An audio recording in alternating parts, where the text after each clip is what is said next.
सत्य का पवित्र शास्त्र जनवरी दिनांक 26। निदान। हे भाइयों, हमारे लिए प्रार्थना किया करो कि प्रभु का वचन ऐसा शीघ्र फैले और महिमा पाए जैसा तुम में हुआ। दूसरा थिस्सलुनीकियों 3 अध्याय 1 पद। भजनकार के अनुसार, जिसने 147वां भजन लिखा है, परमेश्वर का वचन बहुत वेग से दौड़ता है। भजनकार ने कितनी अद्भुत बात समझी कि परमेश्वर का वचन जीवित है और वह पृथ्वी की छोर तक पहुंचेगा।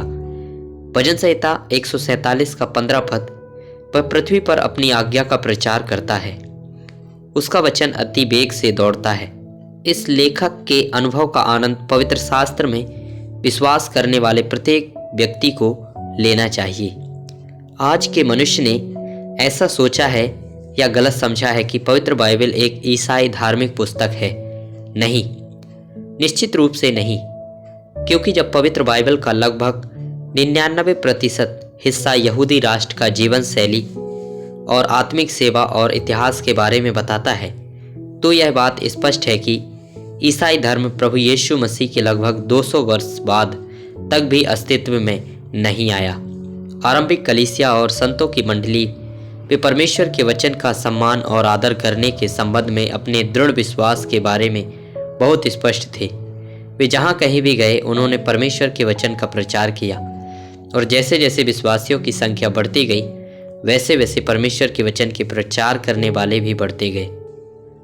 आरंभिक कलीसिया और प्रेरित सभी वचन को पढ़ने और उसका पालन करने के संबंध में बहुत सच्चे और विश्वास योग्य थे। इस पीढ़ी में हम लोगों की इच्छा और आत्मिक मानकों में लगभग एक भयानक गिरावट देख रहे हैं। इस प्रकार इस अद्भुत परमेश्वर के वचन पवित्र बाइबल के लिए भूख और प्यास बहुत कम हो गई है, और कुछ सबसे खराब मामलों में उन्होंने उस वचन के प्रकाश को अस्वीकार कर दिया है, जो एक बार उनके मन, हृदय और पूरे जीवन को प्रभावित करता है। आप परमेश्वर के वचन को कैसे स्वीकार करते हैं और उसका प्रत्युत्तर कैसे देते हैं? क्या आप पूरी तरह से विश्वास करते हैं कि परमेश्वर का वचन आपको अशिक्षित करेगा और आपको परमेश्वर के अचूक वचन के अद्भुत कार्यों और महानता दिखाएगा?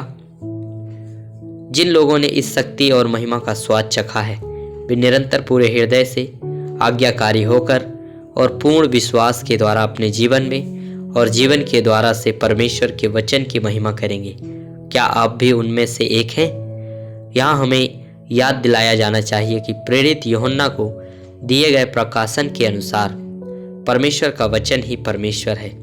यूहन्ना रचित सुसमाचार 1 अध्याय का 1, 2 और 14 पद। आदि में वचन था और वचन परमेश्वर के साथ था और वचन परमेश्वर था।